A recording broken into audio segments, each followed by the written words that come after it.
12.5 லட்ச ரூபா காரு கூடவே 18 லட்ச ரூபா கேஷ் உங்களுக்கு எந்த லோன் இல்லாமல் கிடைக்கும். அது எப்படி நான் இந்த வீடியோவில் சொல்கிறேன். அண்ட் இன்னும் ஃபாலோ பண்ணாமல் இருந்தீங்கன்னா மறக்காமல் ஃபாலோ பண்ணிக்கங்க. எக்ஸாம்பிள் 2 பேர் எடுத்துக்குவோம். ஒருத்தர் ரமேஷ், அவர் என்ன பண்ணுறாரு அப்படின்னா 2025 12 லட்ச ரூபா கார் ஒன்று வாங்குறாரு. அதுக்கு 10% ஒரு கார் லோன் எடுக்கிறாரு.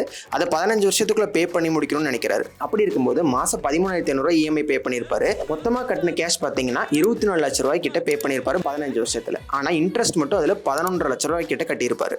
இதே சுரேஷ் அப்படிங்கிறவர் என்ன பண்றாரு அப்படின்னா அதே 13,500 ரூபாயை ஒரு 13% ரிட்டர்ன் கொடுக்கக்கூடிய ஒரு சிஸ்டமேட்டிக் இன்வெஸ்ட்மெண்ட் பிளான்ல இன்வெஸ்ட் பண்ணிட்டு வராரு. 8 வருஷம் கழிச்சு கிட்டத்தட்ட 18 லட்ச ரூபா சேமிச்சிருப்பாரு.